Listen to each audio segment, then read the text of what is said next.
I'm obsessed with like being in the same place as my friends. Taylor Swift is bringing so many people on stage, like her squad just keeps growing and growing. Tell me if you think the feud is on or gone. Kim, you and Taylor Swift, still a beef with Taylor after all that went down? She legitimately, quote, says, as soon as I get on that Grammy red carpet, I'm gonna tell all the press. Like, I was in on it. Another way to play the victim. Definitely got her a lot of attention the first time. I'm really happy for you. I'm gonna let you finish.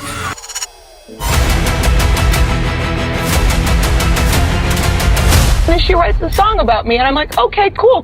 That's how you want to deal with it? Karma.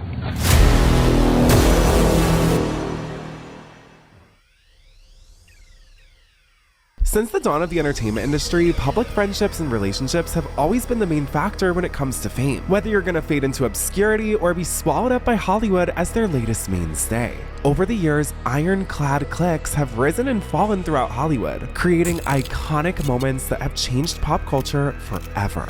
Today's subject carried pop culture throughout the late 2010s and completely changed the way we see celebrity friend groups.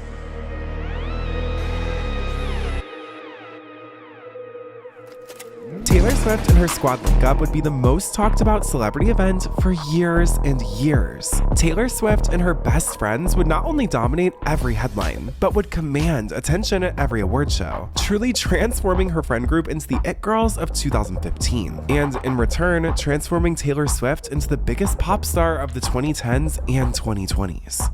But this wasn't without fight and consequence. Taylor would have everything ripped away from her in the blink of an eye, forcing her to rebuild. Various feuds and breakups would unfold, and Taylor Swift would find herself at the epicenter of one of the biggest celebrity scandals of all time. I would very much like to be excluded from this narrative. So buckle up and polish off your award shelf, because today we're taking a look into the most legendary friend group Hollywood has ever seen. The takeover of Taylor Swift's celebrity squad and their battle with Kanye and Katy.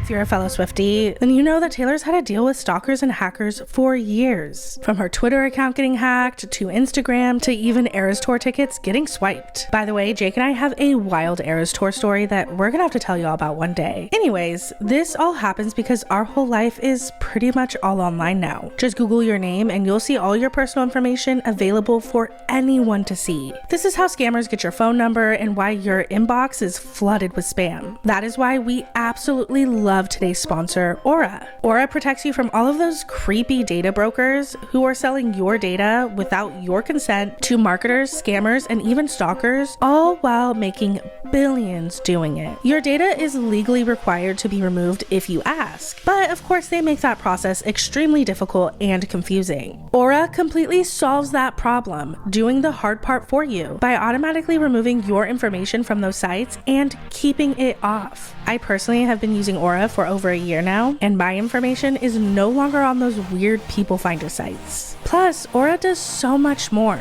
They will alert you if your info is found on the dark web. You'll get real-time fraud alerts for credit and banking, 24/7 monitoring to keep your identity secure, a VPN, antivirus, password manager, and more. You can get all of your online safety tools in just one app. So try Aura free for 14 days at aura.com/deepdive. In those 2 weeks, you'll see where your data is being exposed and sold. I'm not leaving myself vulnerable, and you shouldn't either. Thank you again to Aura for sponsoring our videos, allowing us to make the content we love. Now let's get back to the wild world of Taylor Swift's squad. To start talking about Taylor Swift's squad, we unfortunately have to bring up two somewhat unsavory characters in the media right now. And I want to differentiate both for two very different reasons. Let's go chronologically and start with the fallen squad member that would become public enemy number one. From the years 2008 to 2011, Katy Perry and Taylor Swift would blow up together as friends, being seen on multiple red carpets together with Miley Cyrus and dominating award show seasons side by side. But in 2012, before Taylor had formed the squad, Katy Perry would seemingly seemingly make direct shots at Taylor, attempting to hire multiple of Taylor's backup dancers from her Red tour, and right onto Katy's Prismatic World Tour. This would come very shortly after Katy began her relationship with Taylor Swift's ex, John Mayer. Now, it's important to note that at the time, Katy's name wasn't as besmirched as this today. She had just come off of her two most successful albums of her career, Teenage Dream and Prism. She was Capitol Records' golden girl, and anything she released turned to gold. Taylor Swift was also making a huge pop debut at the time, Katy and Taylor often fighting for that top spot on the charts. And Katy was directly trying to get Taylor's dancers onto her own world tour. Taylor Swift's dancers told publications at the time, obviously we were with Katy for 2.5 years. She's like family to us. So we were like, absolutely. We weren't really dancing in Taylor's tour anyway. So I had got a little bored and I really wanted to do a promo tour. Taylor is very untouchable. When we did see her, we had so much fun with her, but she's a lot more protected than Katy. A little bit just about the whole Taylor Swift drama, which I know because I have to give you a little shining light as well. But like, was it crazy for you to see that I mean, dancers have drama too, you know? Not even my drama. I mean, you know, there's so many sides of it, but it was ridiculous the fact that we were caught in the middle of this like thing when realistically I'm just, you know, trying to take care of my own career, you know? So I wanted to do what I wanted to do, and that was to go back to Katy, who is family to me, and that's it. The Katy Perry team was caught red-handed attempting to jock Taylor's dancers, but Taylor would get her revenge, and it would blow up in Katy's face. But we'll get to that later in the video. Taylor Swift's other enemy would take form in rapper Kanye West. To briefly summarize it, it all started in one of the messiest music award shows of all time, the 2009 Video Music Awards. Taylor Swift was up for the Best Female Video Award, and she took home the gold. As we all know, Taylor would go up on stage to accept her award, all to be greeted by a disgruntled Kanye, who had assumed the lead position of the Beehive and felt it was his mission to protect Beyonce. Kanye would rudely interrupt Taylor, so much so that later in the night when Beyonce was accepting her award, she called Taylor Swift back up to the stage to give her her moment. Taylor gave the acceptance speech she was never able to give, and Kanye was in every headline the next day. I remember being 17 years old, up for my first MTV award with Destiny's Child, and it was one of the most exciting moments in my life. So I'd like for Taylor to come out and have her moment.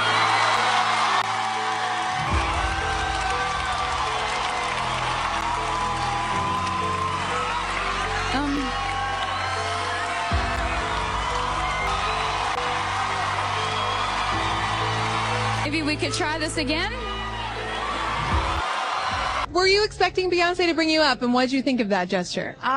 They told me to stand by the side of the stage, and I didn't really know what was going to go down, but I thought it was just so wonderful and gracious of her to do what she's always done. She's always just been a great person before anything else, before the talented artist, the superstar. She's always been a great person, and I thought that I couldn't love Beyonce more tonight, and then tonight happened, and it was just wonderful. Right. And what went through your mind when he came up and then they cut off the... Well, I was standing on stage and I was really excited because I had just won the award, and then I was really excited because Kanye West was on the stage, and then I wasn't so excited anymore after that. And Taylor, are there any hard feelings towards him? I don't know him, and I've never met him, so... So were you a fan before? Yeah. It's Kanye West. Are you still a fan? I take it now. You know, I don't know him, and I don't want to start anything because I had a great night tonight. I immediately knew in this situation that it was wrong, and it wasn't a spectacle or just, it's actually someone's emotions, right, that I stepped on, and it was rude, period. And, I'd like to be able to apologize to her in person. And, I wanted to. So when did you know you were wrong? Like, soon as I gave the mic back to her and then she didn't keep going. I went. If he came to you, would you want to meet with him face to face? Sure. I mean, he has not personally reached out or anything, but if he wanted to say hi. He hasn't called or sent a message or an email or anything? No. But do you feel hard feelings about it, Taylor, or not?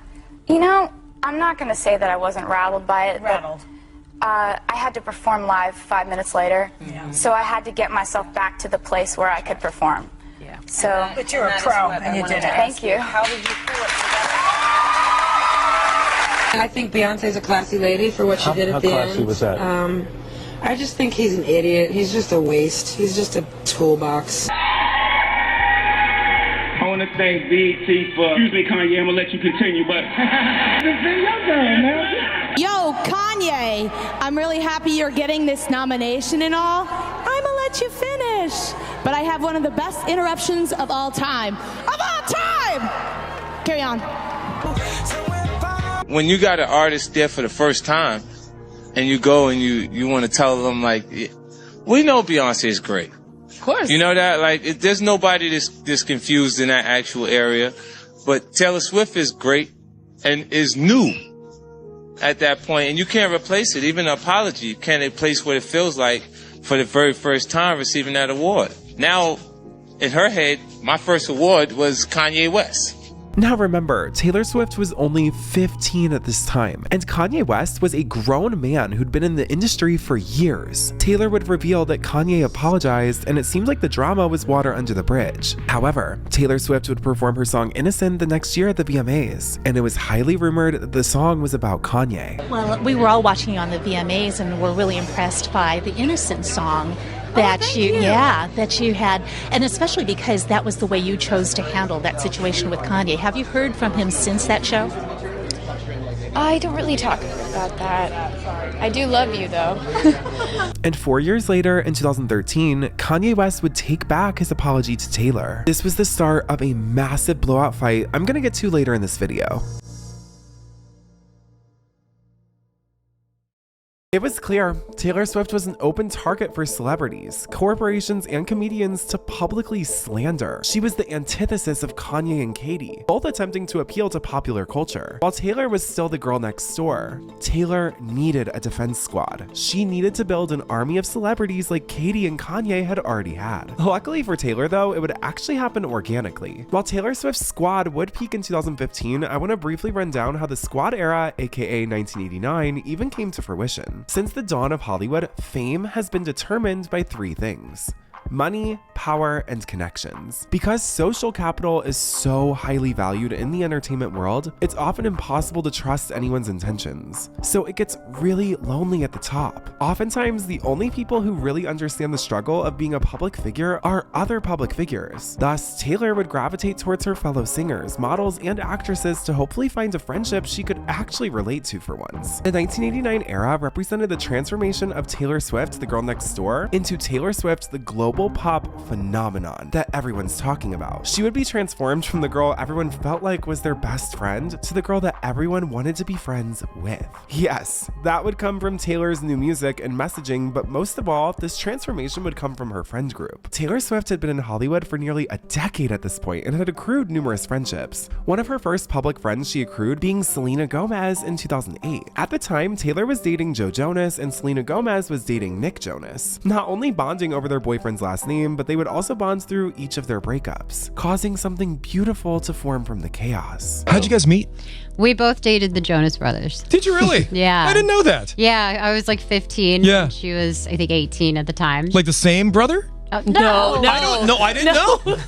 I was with the younger one. She was with the older one. Got it. But it was the best thing that ever happened. Right. Honestly, it was so fun. Taylor and Selena would gush about each other in interviews, saying that they truly understood each other on a soul level. This would materialize in the form of red carpet appearances together and hitting every award show by each other's side. This was one of the first times a major Disney Channel celebrity had a public mainstream friendship with a traditional celebrity, and it would become an object of the media's obsession. Selena's one of those people. Oh, she is. And by the time we start to put this out, there'll be music. It's just, I'm so proud of her. She's been through so much. I've watched so much happen in her life. It's the best thing she's ever done. She came over, she played me the video.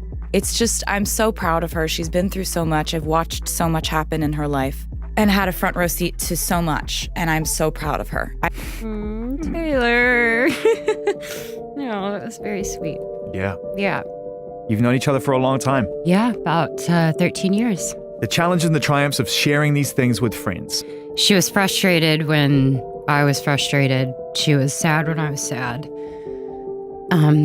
But more than anything, my friends stood by my side. When I think they visibly saw me in so much pain. And they didn't want it for me, but sorry. Oh, no, it's... They never stopped loving me. And I played her the song, and I played it with her mom and dad. And I showed her the video, and her mom and Taylor started crying.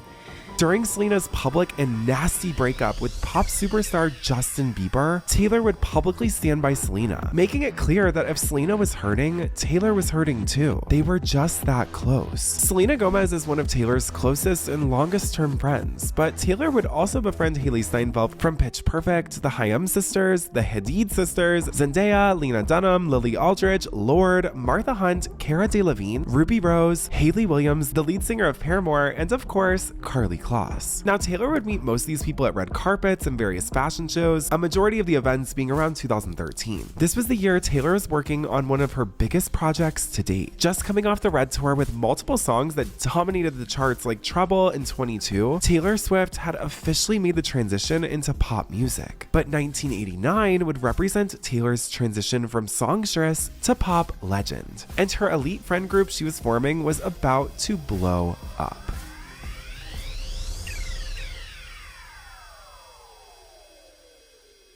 From 2012 to 2014, Taylor Swift would record one of her biggest albums to date, 1989. She would embark on a massive tour to promote the album, but the biggest promotion came from her celebrity guests she brought out each night on tour. Now, this was the age of Snapchat Discover, and I swear every single day there was a new update saying Taylor Swift brought out a new surprising celebrity that no one would ever expect. From Nelly, Fetty Wap, Julia Roberts, Ellen, Justin Timberlake, Nick Jonas, Mick Jagger, Mary J. Blige, and not to mention nearly her entire squad. Each public appearance Taylor would make would be sprinkled with celebrity after celebrity. The press started feverishly reporting on Taylor's squad, framing her as the queen bee of young Hollywood. This is when Katy and Kanye would rear their ugly heads. Taylor was explaining the meaning behind her song Bad Blood to Rolling Stone magazine.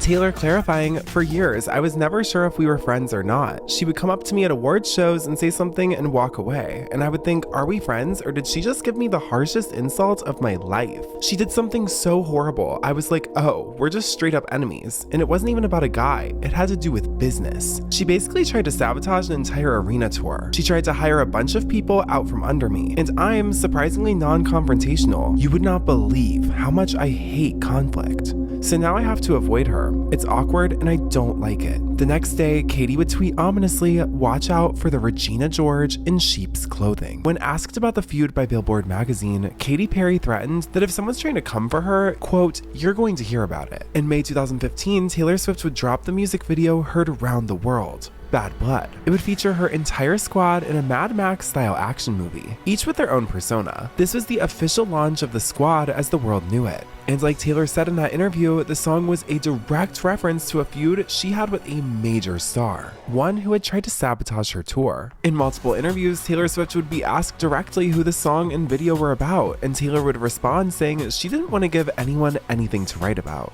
opting to stay silent and let the music speak for itself. Bad Blood would go on to be one of the most prolific music videos in pop music history, and even nominated at the 2015 Video Music Awards for Best Female Music Video of the Year. When the VMA nominations were announced, the queen of rap, Nicki Minaj, would go on a Twitter tirade seemingly aimed at Taylor Swift. See, Nicki was in her Pink Print era and had released the jaw-dropping music video for Anaconda, yet the Video Music Awards failed to recognize Anaconda as they didn't nominate the video at all. This was obviously a large oversight, as Anaconda was one of the most influential music videos of the decade, if not all time, and deserved more than just Female Music Video of the Year. For it to not even be nominated didn't just feel like sabotage, it felt like Nicki had been effectively blackballed from the industry. Nicki would tweet saying, quote, "If your video celebrates women with very slim bodies, you will be nominated for Vid of the Year." Taylor Swift replied in a now deleted tweet saying, "I've done nothing but love and support you. It's unlike you to pit women against each other. Maybe one of the men took your slot." Nicki responded, "Huh? You must not be reading my tweets. Didn't say a word about you. I love you just as much, but you shouldn't speak on this." Taylor replied to that saying, quote, "If I win, please come up with me. You're invited to any stage I'm ever on." And this is the Taylor Swift MO. I mean, she's always bringing 1 million people on stage with her, but they would take it a step further. On the night of the VMAs, Nicki Minaj and Taylor Swift would get on stage together and perform The Night Is Still Young. But like Kanye, Katy was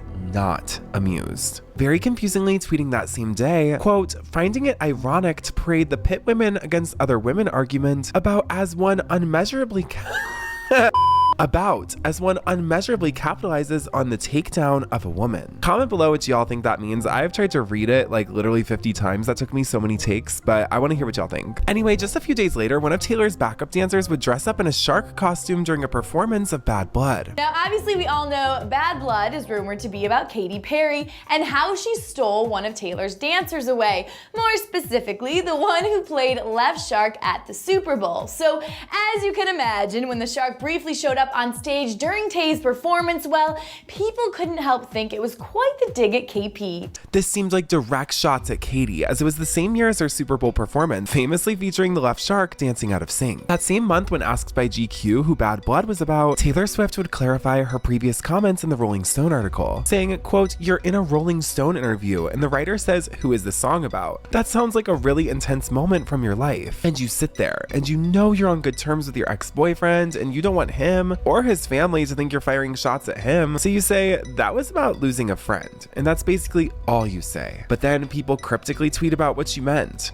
I never said anything that would point a finger in the specific direction of one specific person. And I can sleep at night knowing that. I knew the song would be assigned to a person. And the easiest mark was someone who I didn't want to be labeled with this song. It was not about heartbreak. It was about the loss of a friendship. Katy and Taylor would continuously fire shots back and forth, Katy even releasing a fragrance called Mad Love, which many pointed out as a direct lyric in the chorus of Bad Blood. When it was revealed that Taylor Swift had written ex-boyfriend Calvin Harris's song, This Is What You Came For Rihanna, Calvin Harris would go on a Twitter tirade, ending the tweets by firing the entire Katy Perry situation back up, saying, I know you're off tour and you need someone new to try and bury like Katy, etc., but I'm not that guy. Sorry, I won't allow it. Katy replied with a gif of Hillary Clinton raising her eyebrows, and then went on her own Twitter and tweeted, Time, the ultimate truth teller. And Katy and Calvin would collaborate very shortly after that on their hit track Feels. In that same time span, one of Katy Perry's fans asked her if she would ever collaborate with Taylor Swift. And Katy replied saying, if she says sorry, sure. But Katy Perry would take matters into her own hands. Entertainment Weekly would ask Katy if any of her new music she was releasing directly responded to Bad Blood by Taylor Swift. Katy spouted off saying, quote, one thing to note is you can't mistake kindness for weakness. And don't come for me. Anyone. And that's not to any one person. And don't quote me that it is, because it's not. It's not about that. Honestly, when women come together and they decide to unite, this world is going to be a better place. Period. End of story. But let me say this, everything has a reaction or a consequence, so don't forget about that. Okay, honey? 1 week later, Katy would make the massive move to drop Swish Swish, a supposed diss track at Taylor Swift, alongside the queen of rap, Nicki Minaj. Many people would think Nicki was directly shading Taylor by collaborating with Katy. Katy would be asked many times what Swish Swish was about, and this felt intentional. Most of the time, if an interviewer asks a question, it's already been pre-approved, and this seemed to be Katy's press tour against Taylor. There's Taylor beef. Well, there is. No, for sure, and that's true. When are we going to clear that beef up? There's a situation. Honestly, it's really like she started it, and it's time for her to finish it. And I tried to talk to her about it, and she wouldn't speak to me. Oh, you tried to talk to her about it? You did the phone call? I do the right thing. So you did the phone call, and it was a shutdown. It feels like a fumble. It was a full shutdown, and then she writes a song about me, and I'm like, okay, cool. That's how you want to deal with it? Karma. But go on. What I want to say is that, like, I'm ready for that BS to be done. Now, there is the law of cause and effect. You do something and there's gonna be a reaction. And trust me, Daddy, there's gonna be a reaction. That is one of the most candid moments I've ever seen of a celebrity talking about a actual feud that they're in. A carpool karaoke scene never ceases to amaze me. Taylor Swift's close friend Ruby Rose would shade Katy on Twitter, saying, I just think with everything going on in the world, to go from rebranding as a political activist only to ditch it and go low is a bummer. On June 8th, when Katy Perry dropped the disastrous album Witness, Taylor finally gave in to her year-long battle with Spotify and released her entire catalog on streaming the exact same day Katy's album dropped. A few days after this, as Katy's album was flopping and Taylor's music was getting more streams than ever, Katy pleaded with Taylor. She said she just wanted the feud to be over and that Taylor was an amazing songwriter, saying she knows Taylor doesn't agree with everything she does, but she really hopes they can come together. Soon after, Taylor Swift would announce her new album, Reputation, and the next day, Katy would drop her music video for Swish Swish. But things got even messier when fans began speculating that Taylor Swift's longtime bestie turned enemy, Karlie Kloss, may have aligned herself with someone from the other side, Katy Perry. When the New York Times asked Karlie directly about rumors of a falling out with Taylor, she offered a cryptic response. Quote, "Don't believe everything you read. It wasn't a denial, but it wasn't a confirmation either." And yet, despite years of friendship, Taylor didn't attend either of Karlie's weddings to Joshua Kushner. Meanwhile, two very familiar faces did show up to the second ceremony in June 2019, Katy Perry and Scooter Braun, two of Taylor's most public and painful nemesises. Coincidence? Well, we may never know. However, all of this would come to an end when Katy infamously sent Taylor an olive branch. Yes, a literal olive branch that had a heartfelt note written by Katy to Taylor. Now, if you've seen the You Need to Calm Down video, you know that Katy and Taylor made up in front of the entire world, hugging each other as a burger and fries, truly becoming a happy meal. But the same couldn't be said for Taylor's long-standing feud with Kanye West. Circa 2016, Taylor Swift would find herself as the target of the Kardashian clan, and in the center of the biggest feud of her career. The year before the feud went down in 2015, contrary to popular belief, Kanye and Taylor would become public friends. They'd be seen at the Grammys together and even hint at multiple collaboration. Taylor said that she felt Kanye had to actually respect her before she befriended him, but now there was a mutual respect. Their friendship would peak in summer of 2015 when Taylor would present Kanye with the Video Vanguard Award. So I guess I have to say to all the other winners tonight, I'm really happy for you. And I'm gonna let you finish. But Kanye West has had one of the greatest careers of all time.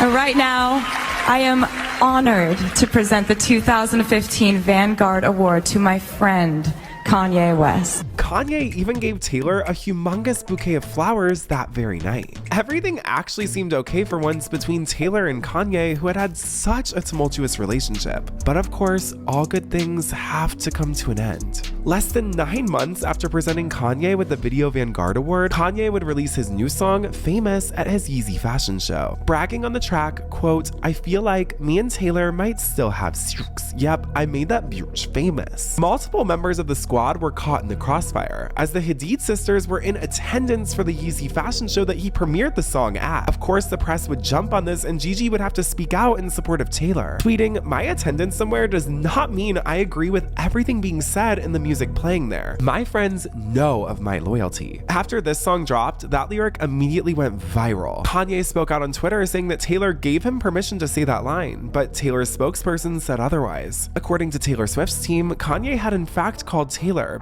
but it was instead to ask if Taylor could premiere his new song Famous on her own Twitter account. Taylor declined the offer and allegedly strongly urged Kanye against releasing a song with such a misogynistic message. 3 days later, Taylor would seemingly address Kanye in her Grammy speech. There are going to be people along the way who will try to undercut your success or take credit for your accomplishments or your fame. Someday when you get where you're going, you'll look around and you will know that it was you and the people who love you who put you there. And that will be the greatest feeling in the world.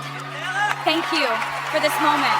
And I mean, wow, how much more graceful can you get in a situation like this? I mean, Taylor at this point is in the eye of a hurricane against Kim Kardashian and Kanye West. She's having music videos made about her, and the way that she reacts with this is so graceful. So when all of this was happening in 2016, what were y'all thinking? Because I was so on the fence because I loved the Kardashians. I watched every single episode, but I also loved Taylor Swift. I mean, I went to the 1989 World Tour. I was super young at the time, and to me, Kim had posted receipts, so it felt like she was the one who was coming through with the proof. And we're gonna get into those receipts in a second, but obviously those receipts were completely cherry-picked, and Taylor was gracefully playing the long game. Now, the song Famous was controversial enough, but Kanye being Kanye had to take it that extra uncomfortable mile. Kanye would film a music video with wax figures of various celebrities, including his mother-in-law at the time, Caitlyn Jenner, Kim Kardashian, ex-Amber Rose, and of course, Taylor Swift. In this music video, Kanye would depict every celebrity completely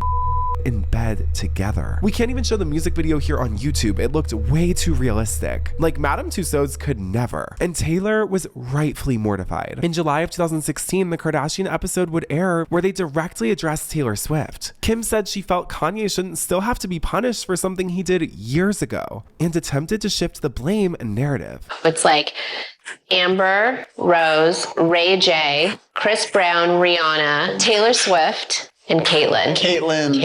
Caitlyn Jenner. There's nudity, technically. There's sheets over everyone. I think he's obsessed with Caitlyn, though. I am still trying to understand the whole feud between Taylor Swift and Ye that happened about this whole song, because I thought she knew about it. She did. Kris Jenner explains that Kim just needs to go give Taylor a call. What would happen if you just called Taylor up and just say, what happened? How did this go so south? And I really like her team, and I really like her mom. But Kim completely denied this advice on the show, and instead took to social media to leak a recorded phone call of Taylor Swift and Kanye West, all that Kanye's archivist had filmed previously. For all my Southside niggas know me best, I feel like me and Taylor might still have sex. Yeah, I mean, go with whatever line you think is better. It's obviously very tongue-in-cheek either way. And I really appreciate you telling me about it. That's really nice. Yeah, I really appreciate it. Like, the heads up is so nice.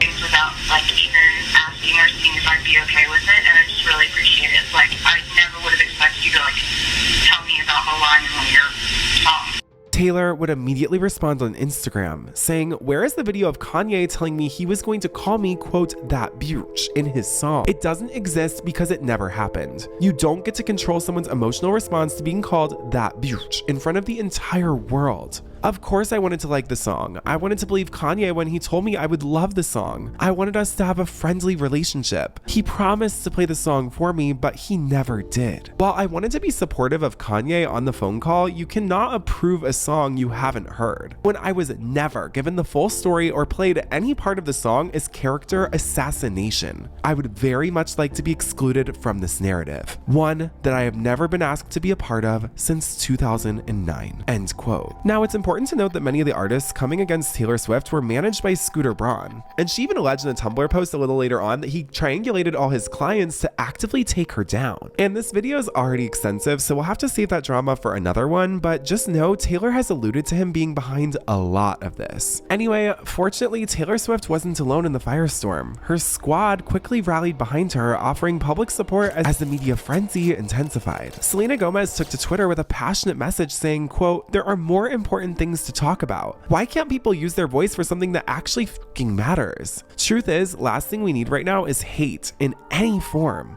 Chloe Grace Moretz also weighed in, calling out Kim Kardashian's decision to release private video footage of Taylor Swift. But this didn't sit well with the Kardashian camp. Chloe fired back at the other Chloe with a petty and public clapback. Then came Ruby Rose. And I'm not talking about wifey Ruby Rose, this is the model Ruby Rose from 2015. Another loyal member of Taylor's squad at the time, who directly called out Khloe Kardashian as well, saying, quote, "Yo, Khloe, I thought you were rad when I met you, but this is awful. And this is a 19-year-old girl. Nobody likes being bullied or made to feel worthless. Yet so many people will go above and beyond to make others feel this way." Model Martha Hunt added her voice to the chorus as well, tweeting, "It's pathetic how quick our culture is to sensationalize a fabricated story. Take interest in the real problems going on. Spread love." The support for Taylor was unwavering, but it also highlighted just how intense and polarizing the battle lines had become. In the court of public opinion, this wasn't just a feud. It was a cultural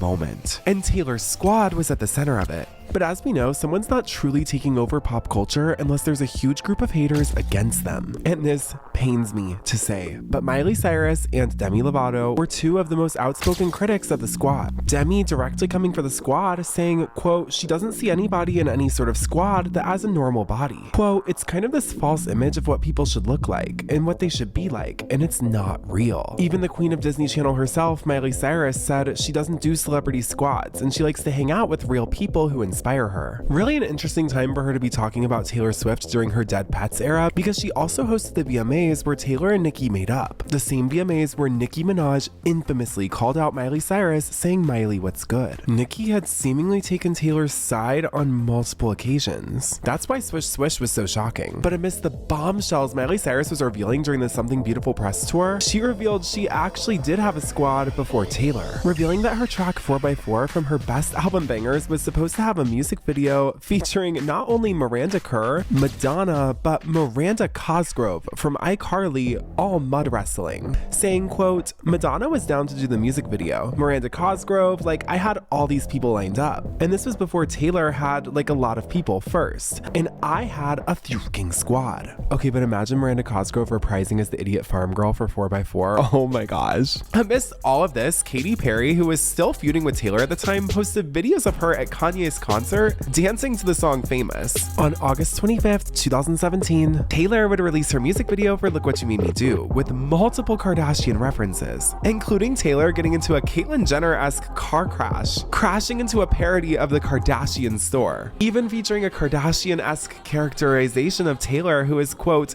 editing screenshots. Now, I don't know if y'all actually remember this as it was happening, but everyone was being asked to take sides. Taylor's reputation had been completely tarnished as people took that video Kim Kardashian posted and ran with it. The only people Taylor had left were the faithful members of her squad. Even some of her fans had turned on her. Reputation was a make or break album for Taylor. While the era would launch Taylor to new heights, it also represented what Taylor refers to as a career death. Taylor would open up about the call in 2019 in Rolling Stone, saying that she had grown tired of her dynamic with Kanye. They had gone out to dinner together and Kanye had continually complimented her music, but then she realized he was two-faced. In private, he would be the sweetest man in the world, but as soon as those stage lights turned on and he was given a microphone, he wanted to be cool and drag her in front of the entire world. Only 1 year after this Rolling Stone article, the extended phone call between Kanye and Taylor would leak, and it would provide some much-needed context to that original clip that was leaked in 2016. And it's not really about what Kanye or Taylor say in the clip itself. It's about what Kanye didn't say. When Kim Kardashian originally posted the clip to her Snapchat, she seemingly omitted the clip where Kanye asked Taylor about being called that bitch. However, when the full phone call was released, it was revealed Kanye never asked at all. It was also clear from the new unedited phone call that Taylor was very hesitant for the song to come out in the first place. While Taylor did sort of give Kanye approval on the line about having sex with her, it was clear he had never asked her about being called that bitch, which according to Taylor's letter was her main concern. Kanye West and the Kardashian camp tried to make the situation very black and white. Either she approved or she didn't approve. But in actuality, Taylor hadn't even heard the full finished song to begin with. I also find it really strange that Kanye starts talking about how Kim had a problem with the line, "Me and Taylor might still have sex," but then that's the one that he went with anyway. It just kind of shows that like he did not give a single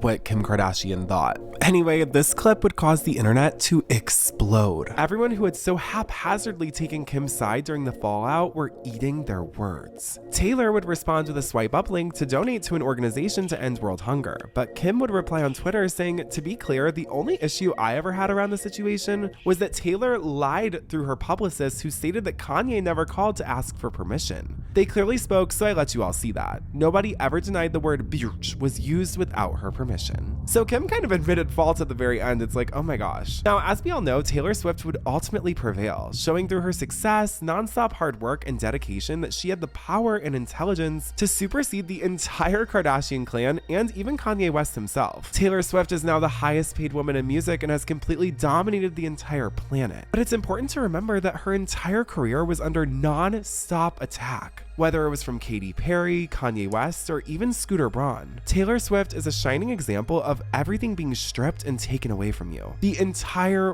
world turning on you and flipping that situation into the most lucrative career of all time. Taylor would further open up about these career struggles in 2023, saying, quote, "Make no mistake, my career was taken away from me. You have a fully manufactured frame job and an illegally recorded phone call which Kim Kardashian edited and then put out to say to everyone that I was a liar. That took me down psychologically to a place I've never been before. I moved to a foreign country. I didn't leave a rental house for a year. I was afraid to get on phone calls. I pushed away most of the people in my life because I didn't trust anyone anymore. I went down really, really hard. As for Taylor's squad, while she's still publicly friends with multiple members of the squad like Selena Gomez, Hayley Williams, and the Hayam sisters, Taylor notably drifted off from friends like Karlie Kloss and Zendaya. However, Taylor made the conscious decision to not have any big blowout fights. The members of the squad also speak very highly of Taylor even if they don't speak to her every day. Even Kendall Jenner, who came out during the 1989 World Tour, has refrained from speaking on the matter, only liking a few tweets supporting Kanye at the time. Nowadays, you can see Taylor Swift with her boyfriend Travis Kelce and her new BFF Ice Spice. And trust me, there is so much more to talk about here, but this video is already getting super long, so let us know if you want a part 2 or another video about Taylor Swift. But for now, I'm Jake, and thank you all so much for watching Deep Dive.